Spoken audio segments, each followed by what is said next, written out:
Show, right or wrong. Welcome today. Thank you guys for your time, energy, per the usual. Got a bunch of great things on track for you guys today.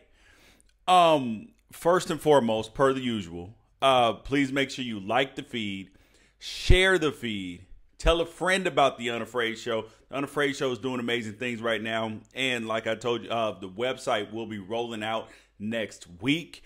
Whole bunch of content on you for you guys on a daily basis on there. It will be crazy exciting. What we got up for you on track for you guys today. Laurel. I didn't know what the hell this was until I clicked on it. Saw it was trending. We're going to talk about that. Is it Laurel or is it Yanni? Tired of the LeBron James excuses. Like, I couldn't be more fed up with him. They're tired. They're old. They're lame. Michigan State, they settled with the 332 victims of Larry Nassar for $500 million. That's a big amount of money. And then there are still more lawsuits still to come.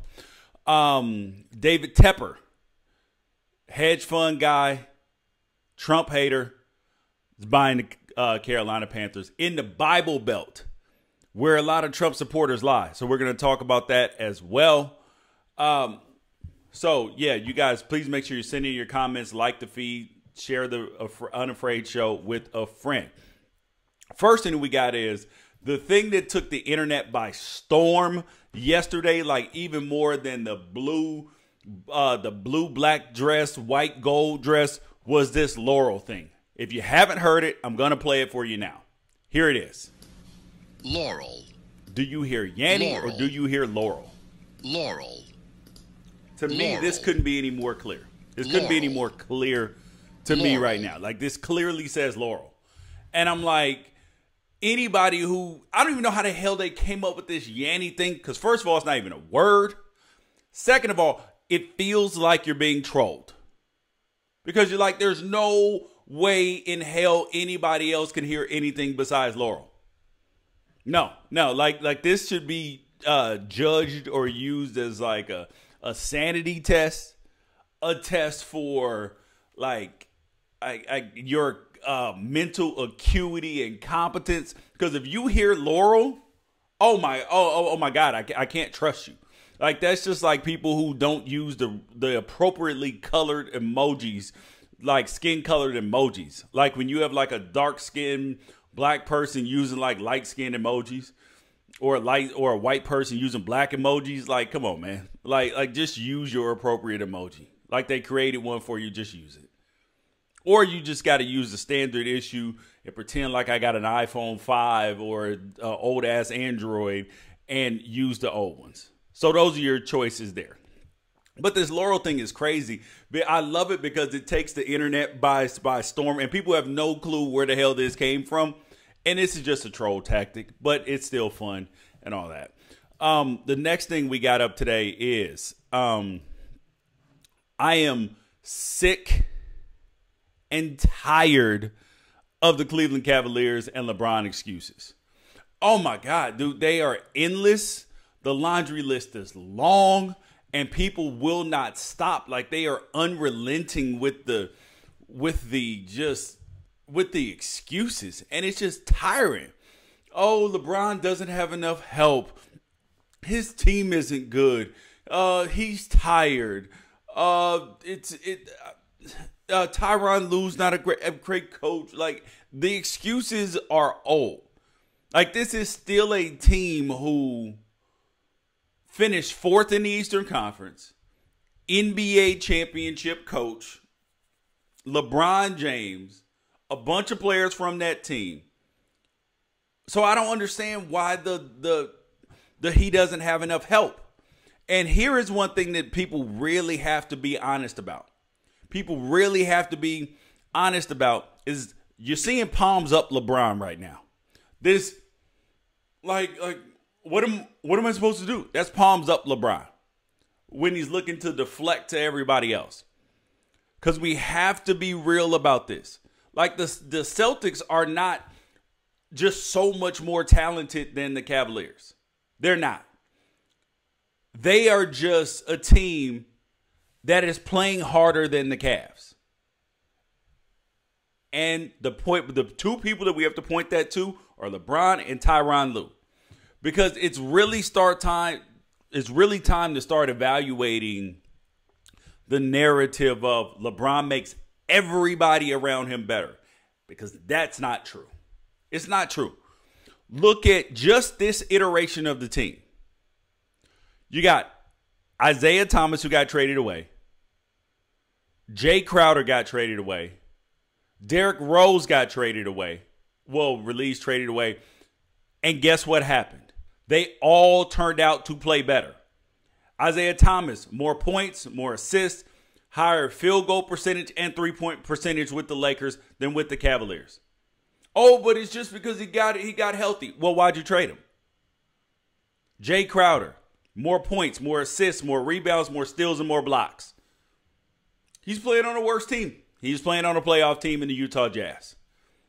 Derrick Rose played significant backup minutes in the playoffs and played well. And then when you look at the players who came to the Cleveland Cavaliers, Jordan Clarkson, Larry Nance. Well, Larry Nance stayed the same, but Jordan Clarkson, everything down except for his three-point percentage. Rodney Hood doesn't even look like he should be an NBA player right now. And then you talk about Kevin Love, inconsistent. He was never inconsistent before playing with LeBron. I mean, can we be real and be honest about this? Can we be real and be honest about it? And acknowledge LeBron's greatness, but at the same time acknowledge the fact that it's not going as well as you thought it was. It's not going as well as you believed that it was for him and for the rest of his teammates. Like, you have to, like, at some point in time, we have to stop with the excuses and allowing excuses in life. Allowing excuses, just period. Because the toughest person on the Cleveland Cavaliers team, LeBron's gritty, of course, but it's Tristan Thompson. Only guy willing to fight for loose balls, fall on the floor, all of these things. That's the difference. And whose fault is that? That's LeBron's fault, who's the best player on the team, who can demand that from his teammates. And it's Tyronn Lue's fault, the coach's fault, for not demanding that. Yes, the players have to do all the stuff that they have to do.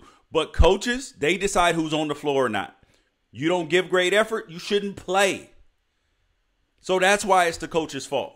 And I'm tired of the LeBron excuses. Like, it is old, it is tired, and it's time to admit that a lot of this has to be his fault. And Tyronn Lue's fault. But in all fairness to LeBron, though, this is his 15th year.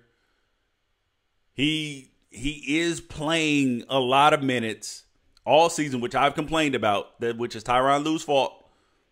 But also, so the 15 years is to his credit.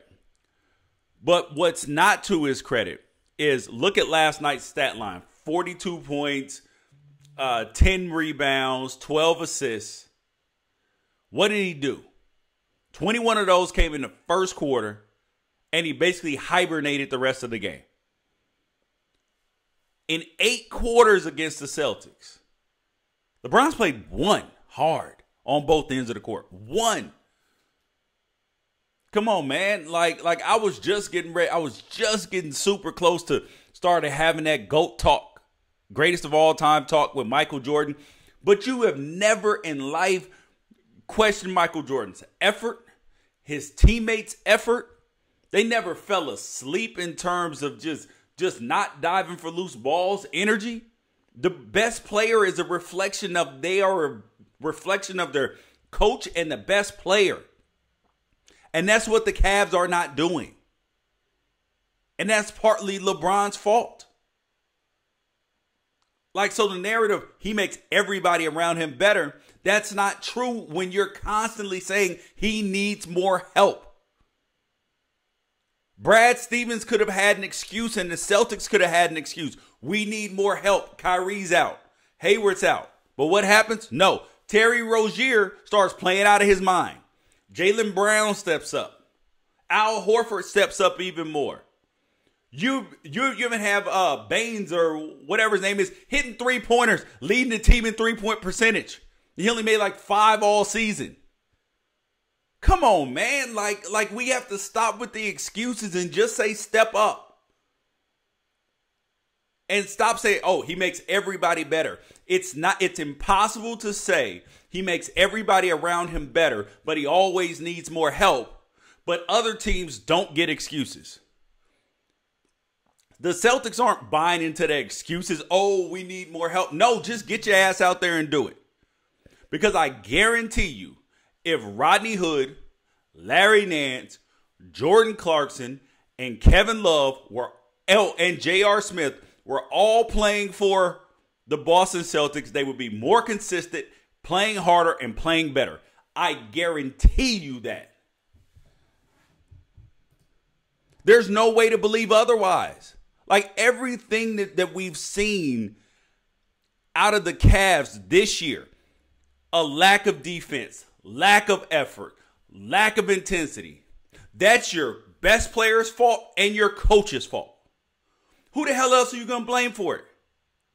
You have to put a lot of this on LeBron.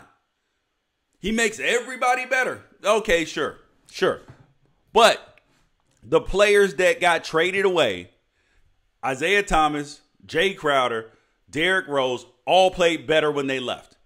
And Jordan Clarkson, Kevin Love, and Rodney Hood's numbers down. Larry Nance pretty much stayed the same. Now, my biggest question to you in this series is that I find interesting because there has to be an MVP. MVP has to be a player. Who's the Finals MVP? Who's the Eastern Conference Finals MVP? The Eastern Conference Finals MVP right now is Brad Stevens. I want to give the award to the coach because he's found a way to take this cast of characters and get them to play better basketball, which is absolutely amazing. Because most coaches don't have the ability, the desire, or even the strategical skills to do what this man is doing at this point in time. It's incredible what he's out there doing. So who misses Kyrie Irving the most, though? Is it the Cavs or the Celtics? Because the Celtics, they have him on some level. And I am curious about this because Kyrie's been in the inner workings of the Cavaliers organization. Knows LeBron very well. Knows what makes him tick. Kevin Love tick. Tyronn Lue tick. All of these things. I wonder how much information that he's providing in terms of pointing out the weaknesses. Like, coach, if we do this, here's what Tyronn Lue's going to do. Here's his go-to adjustment. That's why Brad Stevens is always one step ahead of him in this series. It's Kyrie. Telling you, this dude is being just as valuable on the bench. But I don't want to take away from Brad Stevens his coaching job. But you have to believe that Kyrie Irving is adding some significant value to this. You guys are watching the Unafraid Show. George Reister here. Send your questions, comments in the unafraidshow@gmail.com. Like and share the Unafraid Show. Next thing we got up. Today, it was announced that Larry Nassar, if you don't know who he is, he was the former Michigan State doctor, U.S. Gymnastics Olympic team doctor with the Magnificent Seven, the Fabulous Five, all of them, who got sentenced in jail for 175 years for molesting and sexually assaulting 332 women. Well, today it was announced that Michigan State settled with the victims for $500 million. $500 million? Now, first thing I want to say about this is this. That there's not enough money in the world to stop or to undo, reverse whatever happened to these and everything that happened to these women. Like it is inexcusable. It is shameful, and Michigan State needed to pay. That's the first thing. But here's the second thing. The $500 million. People look at that. Yes, that's a big number. That's over $1 million a piece, and $425 million of it is paid now, and $75 million in reserve in case other Nassar victims come forward. What? Like imagine being so guilty and not doing anything about it like Michigan State did. And that you have to set $75 million away in reserve for other victims that may come forward. The biggest thing about this case is that we can all agree on that this is not a case of, this happened so long ago. This person changed. This is a perfect illustration of the question that people ask. Why didn't victims come forward before? Why is it such a big issue now? The reason why they didn't come forward before is because some people did come forward and nobody listened. That's why people didn't come forward, because nobody freaking listened. Otherwise, they would have. And now you have the university paying $500 million for their negligence. But do you know who ends up paying for it? Not the school, really. You know where the money's coming from? That the cost of these settlements will be paid out of tuition fees and state aid, which comes from your damn tax dollars if you live in Michigan. So the taxpayers are the people footing the bill, and the students going to the school are footing the bill for Michigan State's negligence. They have a $3 billion endowment, which last year they made 15% on, which is what 225 million? I mean, come on. Oh, no. Oh, I'm sorry. 450 million. I mean, come on, man. Like at what point in time are we going to start holding people accountable? Because, I mean, this is just like the LADWP here in Los Angeles. They defrauded customers, made people pay way too high rates, not checking the meters, all this garbage. And then they settle for this huge amount, hundreds of millions of dollars. And then they turn around and raise rates. So you're actually paying for your own damn settlement. You're paying yourself back every single month. Come on, man. Like we have to, that's the despicable part of this. That's the despicable part of it. And this Larry Nassar dude, he makes me want to throw up. Makes me want to throw up every single time I see his little stupid face, because this stupid face here is the one who sat in court. Mind you, this is the, I really want some pity face. No, you don't get no damn pity. You abused 332 women at least. But then he's talking about, I'm so upset. I'm traumatized, Judge. I'm traumatized. I can't listen to these victim impact statements. I can't listen to them. They're just too traumatic for me. No, they should have recorded them and put them on damn replay for you, that we can listen to them every damn day. I mean, I'm so frustrated and upset by this situation that Michigan State, okay, it's great that they're paying $500 million for this. But the fact that they allowed this to happen, it just feels in my soul like the penalties have to be higher than just money. Because money doesn't buy you happiness. It doesn't buy you peace of mind. No, it gives you a little bit of financial cushion, but it doesn't give you any of the things that you really needed and the security that these young ladies wanted in life. Like, they just don't get it. And then this fool talking about I'm so traumatized from listening to the victim impact statements. You, dude. Come on, man.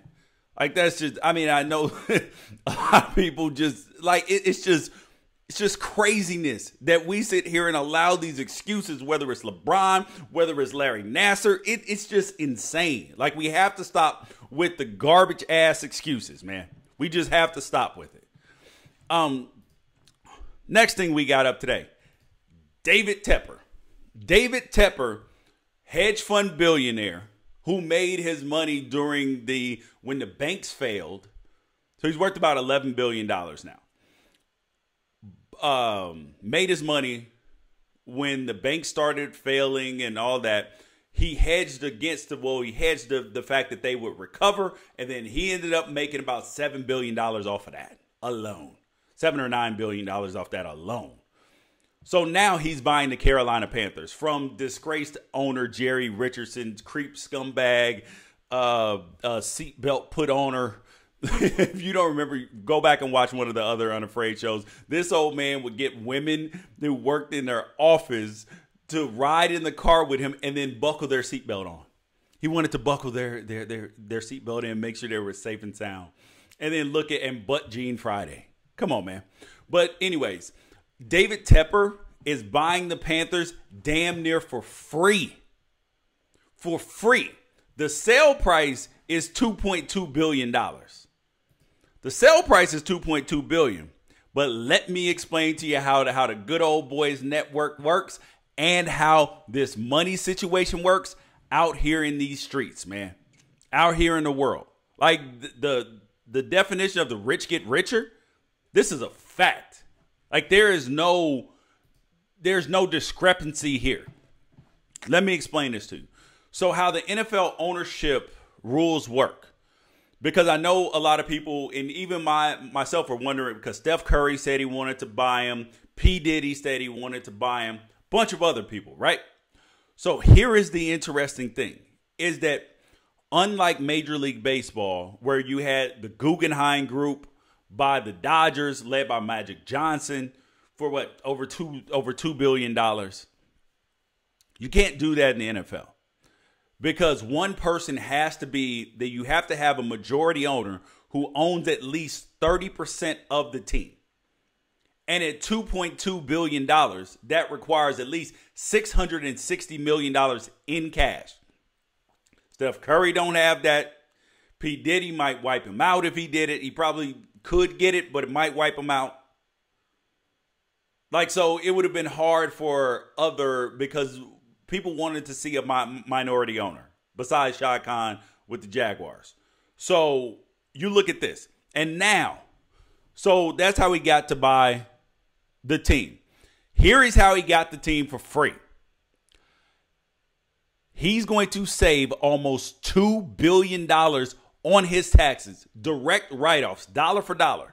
Because he can write off 80% of the purchase price allocated toward goodwill. It's deducted from earnings over 15 years. Like, this literally is like, it's section 197 of the IRS code, which requires straight line amortization of all tangible assets, including goodwill, over 15 years only. An asset and acquisition or a stock acquisition. So now, even though he bought an asset, which is going to make him hundreds of millions of dollars, hundreds of millions, if not billions of dollars. So now, imagine this. He's going to then be able to write off almost $1.8 billion over 15 years, which equates to at least $117 million per year off of his taxes. Like you know how that if you have a certain amount of write-offs, it doesn't equate dollar for dollar on your taxes. Well, this does. $117 million. So he's going to get a chance to write off $1.8 billion off of his taxes, plus make money off the team every single year. That's why everybody wants an NFL franchise.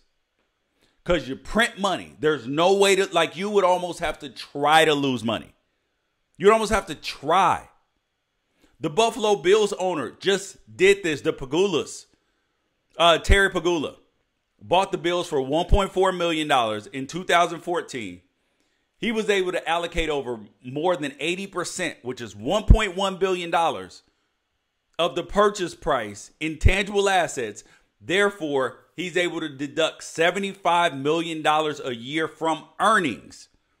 Like, so you have your gross amount, your earnings amount, you subtract $75 million, and then that's where you start being taxed at.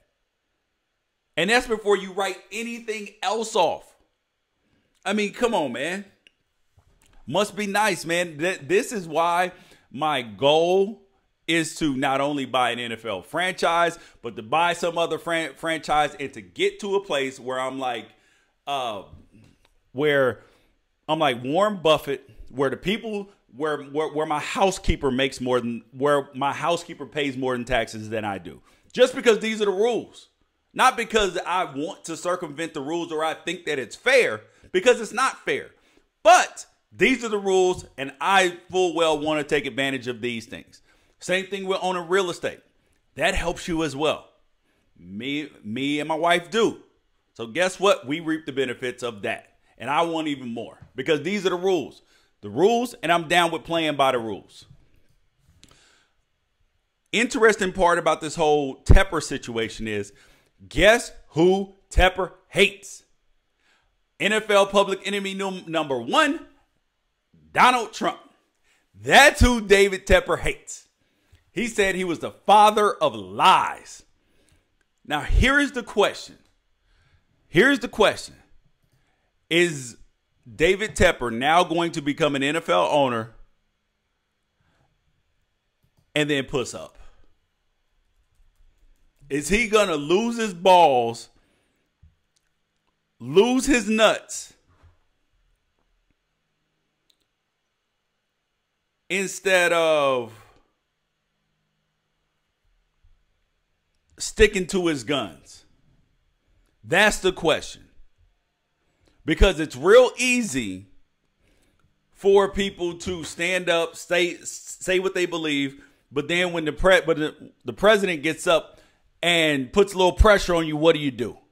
What are you going to do is the question.